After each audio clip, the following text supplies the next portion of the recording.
Hi, I'm Karen. Welcome to my channel. In my last video, I filmed a video response to Marlena Teresa's Tarot to the Extremes tag from a few years back. I had so much fun with that tag. When I saw that she had a round 2, I just had to do it. In this video, I'm going to be using both tarot and oracle decks for my choices. Let's get started. The first category is modern versus vintage. For my modern deck, I have chosen the Light Seers Tarot. This is a repeat from my first round, but I needed to bring this one back for a couple of reasons. For one thing, I felt bad because I called her my most overrated deck in that round 1 video. And while it is true she's my most popular deck, I do love her and I hated calling her overrated. So I'm bringing her back so she can shine a little bit as my most modern deck, which is the other reason she's here. She is absolutely my most modern deck. The clothing, the settings, the youthful feel of the deck, everything feels very modern to me in this deck. This is a great reader, and Chris-Anne is a beautiful creator. I own all of her decks, so I guess that tells you how much I love her decks and her art and the way she writes, the choices she makes for each card makes so much sense. I can see why this is such a popular deck. I had to name something as overrated, so I picked this one in that last video. But I'm happy to give her something more positive in this one. She is my most modern deck. Then, for vintage, this is a fun one. This is Todd Alcott's Horror Tarot. This is based on the old 50s, 60s, and 70s horror movies and books and comics. And I left it in the box because I wanted to show you the box. I had so many paperbacks in the 70s that looked like this. I would read the same books over and over again because when I was a kid, I didn't get a lot of books. Spent a lot of time at the library, but the books I owned all pretty much look like that because I would just read them until the covers fell off. So that was a nice flashback, very vintage. And the cards themselves are just wonderful. He stays true to the meaning of the tarot cards, but he is just so creative. He's funny and witty and just, I love these. They take me back to when I was a little girl and we would go to visit my aunts and my cousins and we would watch scary movies together. And I would sit down with some of my other cousins and we would go through the horror comics. Yeah, this is a beautiful, wonderful walk down memory lane for me and my most vintage deck. Horror Tarot by Todd Alcott. So let's see my modern next to my vintage.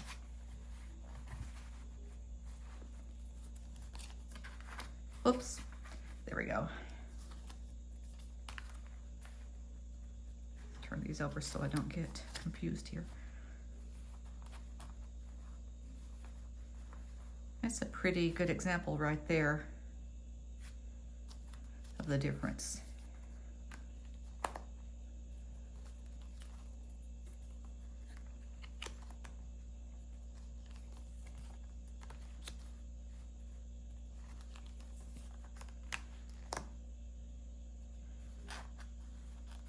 This one too, Queen of Swords and Queen of Cups.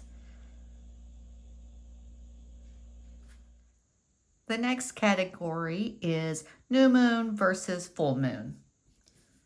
For new moon, I chose Dreamgate Oracle by Danielle Noel. During the new moon, we have soft, low energy. It's a time for looking inward, setting intentions for the upcoming waxing moon phase, and focusing on what we want to manifest. I thought this was the perfect deck for that. It has a soft energy, very dreamy and supportive of intentions. Each card has a simple little saying, like dive in, and then keywords, spontaneity, adventure, intuitive jumps. It's a very inward looking deck. Gentle drift. There is no need to rush. Go with the flow and trust. And this one even has the upcoming new moon in it.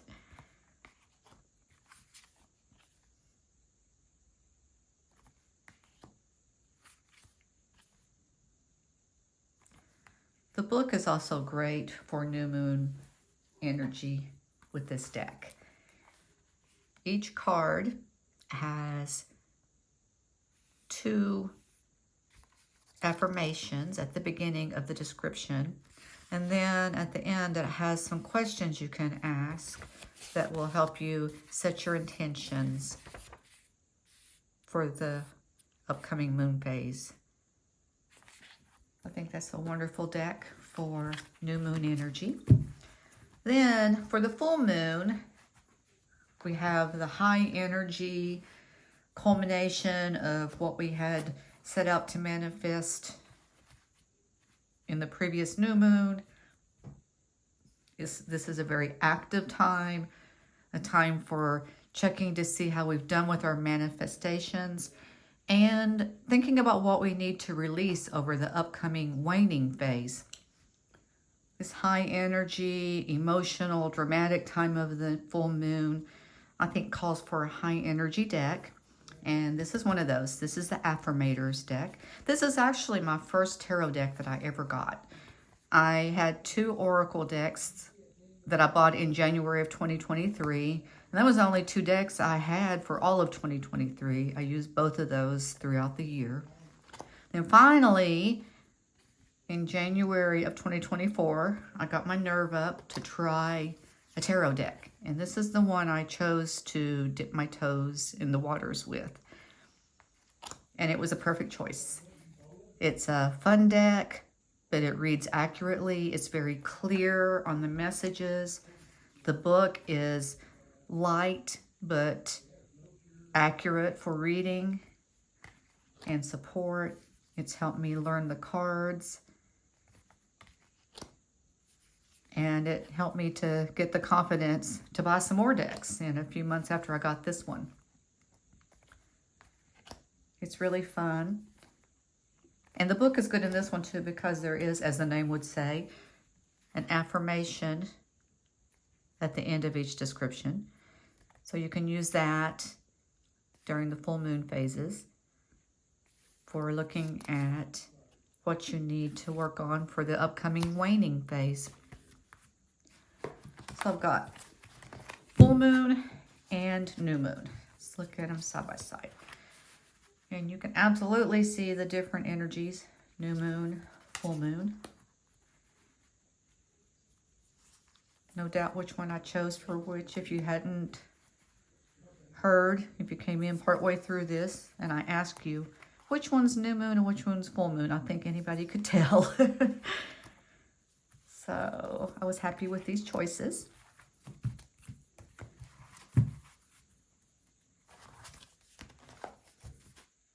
The next category is cute versus creepy. For cute, I chose Sassy Dragons Tarot. This is the classic edition. In round 1, I had the Not Safe for Work version of this deck, but it was only used in that video for showing off my favorite cardstock. Any of the decks created by Lisa Pepez. This one is Peggy Pepez. If you don't know Peggy, that's what she looks like. It's such a cute depiction of Peggy.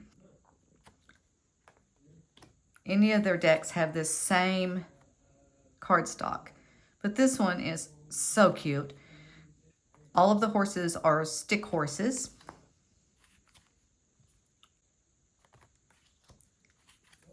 All of the Pentacles are cookies. Here they are in the Eight of Pentacles making the cookies. There's their spatula. We have the little wooden swords for the swords. And then for the cups, we have the juice boxes. Even the difficult cards are not so difficult in a deck like this. The sayings are very direct, even more so in not safe for work version, but even in this one, there is a direct message. This is the Seven of Cups. There's no such thing as perfect. Stay grounded and make sure your dreams are attainable.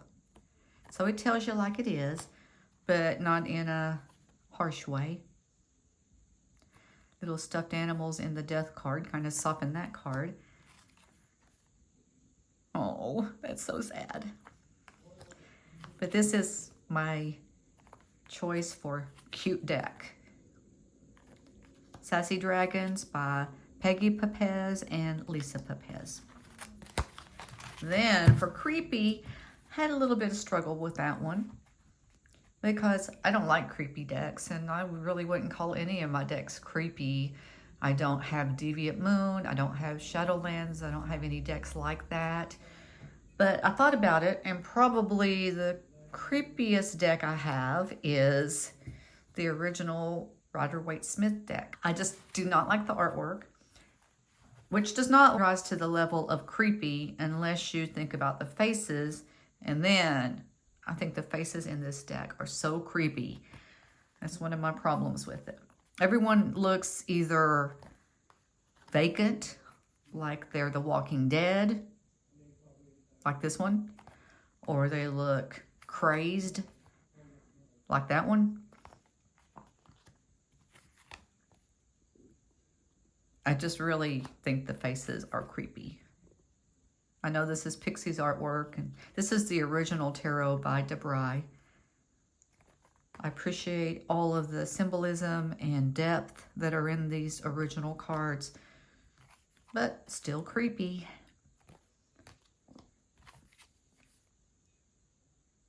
Ugh, don't like the faces. Okay, so let's do cute and creepy side by side.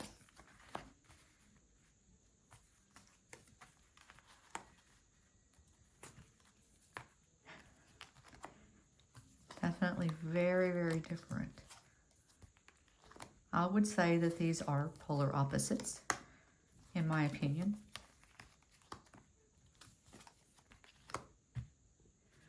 The next category is on my table versus in my bag. For on my table, I chose Angel Wisdom Tarot by Radleigh Valentine. This is another repeat from my first video. In that video, this was worst cardstock. But nevertheless, I use this deck every single day. I work with Angel Energy, and this is my deck for that. It's my only Angel deck, and I don't feel the need for another one because this one is just what I need for my practice. Each card has an angel at the bottom. The Z is Zadkiel, and then a message. Take the next steps. Bold and ambitious choices, partnering with others who share your dreams, expanding your plans, continuing to move forward. But that's for the Two of Wands. I really enjoy Radleigh Valentine's depictions of which angels for each card and each card's energy and meaning. And then I do use the little white book because he goes into some more detail about this if I feel I need more information. And I do also read about the angel on each card. This is Uriel, so if I pulled this card, I would read this. Wishes come true, your dreams become reality. A magical time of life, good fortune, faith in the universe that all will be well. And then I may go to the section that describes working with Angel Uriel, and then the section if I wanted more information about this Nine of Cups. This is an everyday reader for me. I don't have a lot of those. I usually pull a variety of different cards from different decks, but this one stays on my table. For in my bag, I had to think about this one for a minute too. I really don't carry any decks in my bag. I am not currently working outside of my home, and I don't really go anywhere that I would need to take a deck with me. I thought about what I would take if we were going on a road trip or something I might want to take when we get ready to go camping, something like that. And I decided I wanted something that was really quick and easy to just pull a card and get a message. I decided to go with the Arcana Folia. This deck is by Nora Pascaleva. I'm not sure. I hope I didn't butcher that too bad. And as you can see, it's just in a nice little small box that would be easy to throw in a bag and take with me.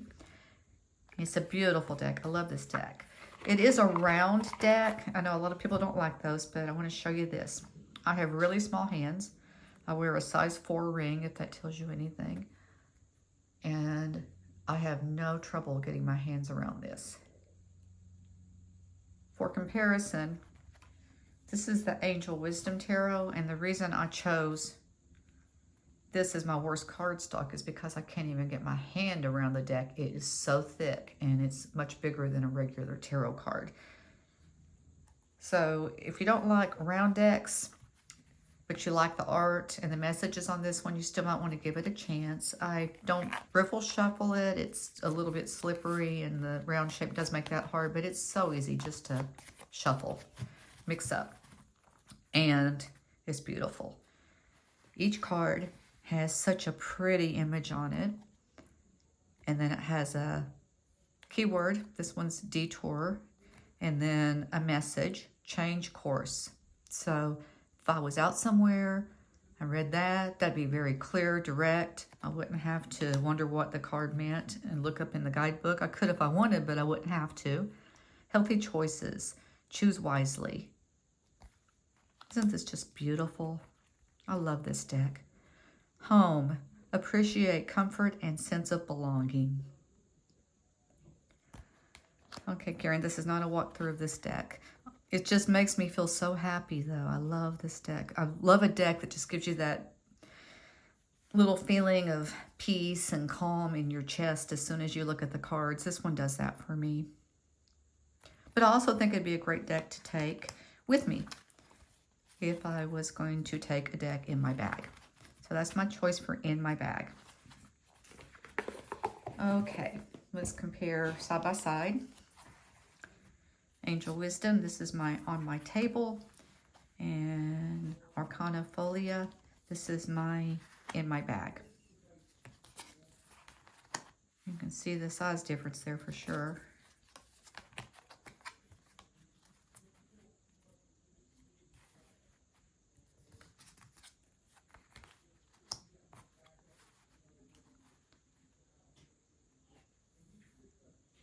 The next prompt is realistic versus fanciful. For her realistic deck, Marlena chose a photographic deck. And I don't have any photographic decks, so I had to kind of think about what I wanted to use for this.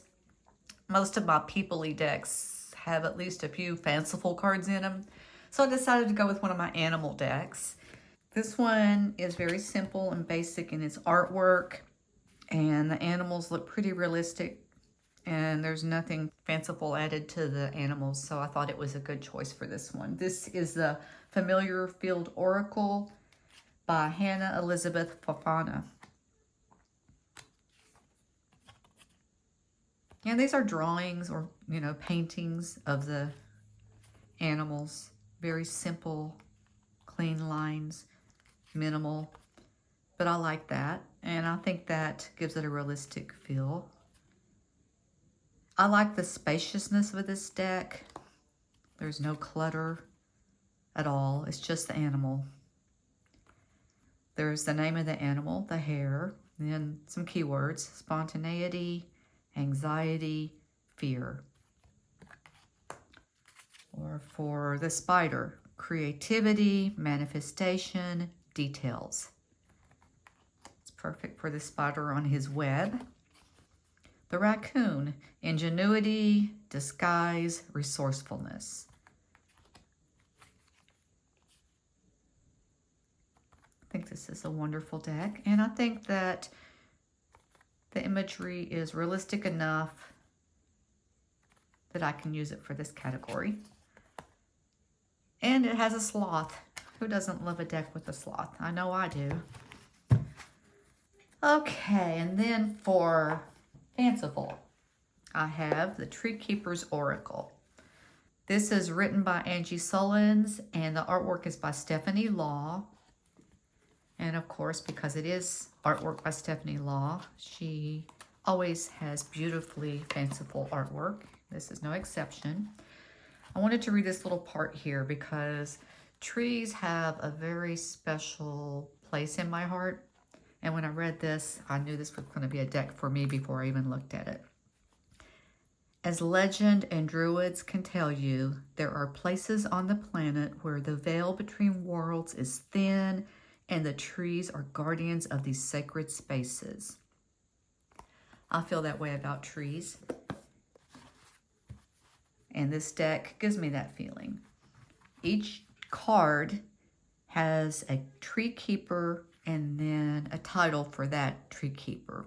This is the Keeper of Comfort. There are fairies and animals, wizards and unicorns, dragons, and then of course the beautiful trees in this deck. So it is definitely fanciful.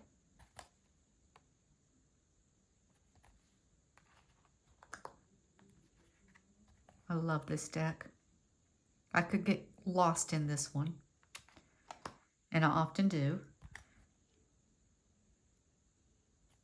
This is another one I just realized. We have a camping trip planned for July, and I am starting to think about what decks I want to take with me.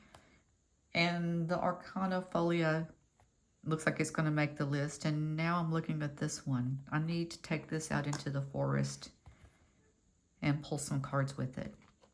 I think that would be just about perfect. Okay, Tree Keeper's Oracle and Familiar Fields Oracle. Realistic, fanciful.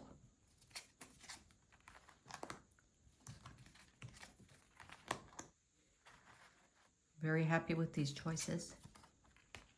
I think they definitely fit those energies. Then the last category is quiet versus loud.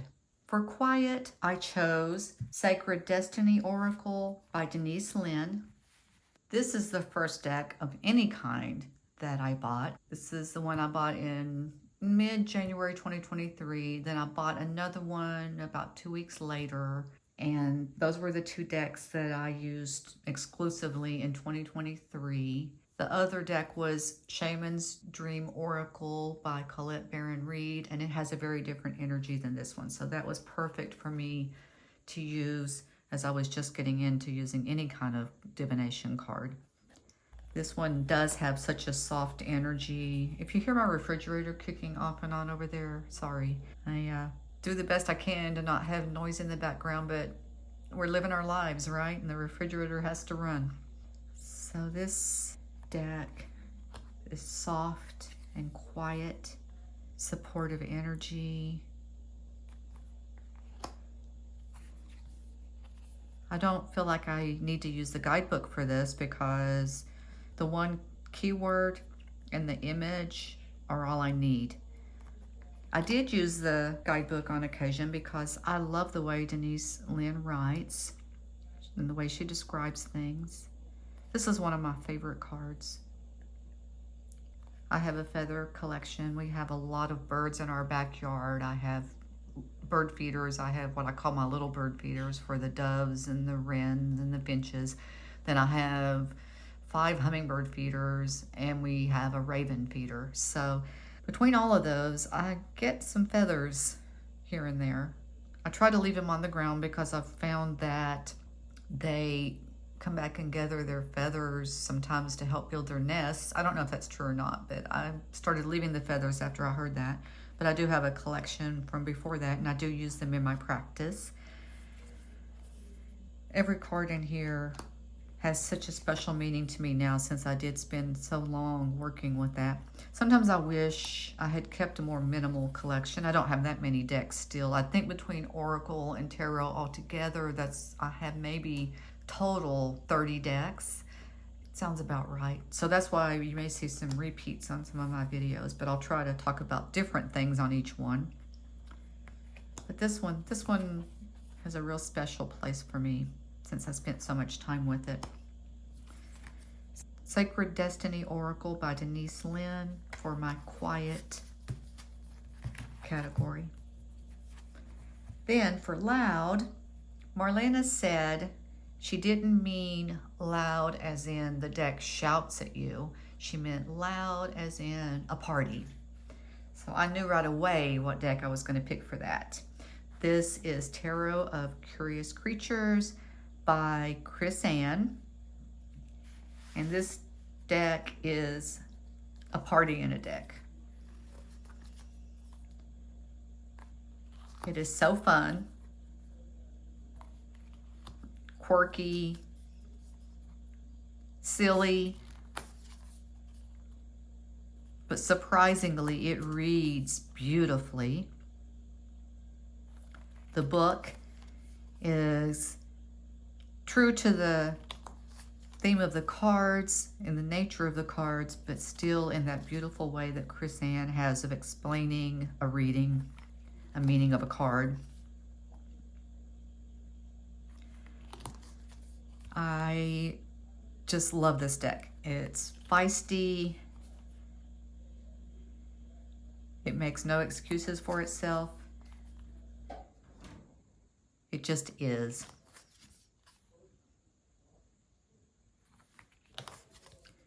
So this is my vote for loud deck. Let's see our quiet deck and loud deck side by side. And we can have some quiet now that the refrigerator finally stopped rattling. Quiet and loud.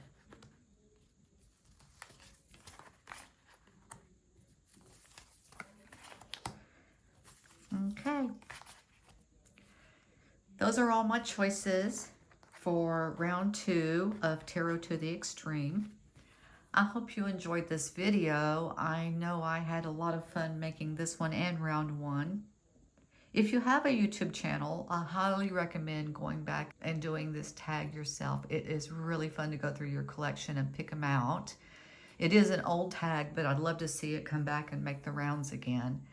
If you don't have a channel, I think it's still a fun exercise for anyone to do with their collection. It's just another layer that you can add to your relationship with your decks. And I think that's so important to keep it fresh for us. I did that for myself several times before I started making YouTube tarot videos. I would go through my collection and do my own just tags for myself when I would see a tag that I thought was fun. And it really is a fun exercise to do. Anyway, I hope you did enjoy this video, and I'll see you next time. Thanks for watching. Bye for now.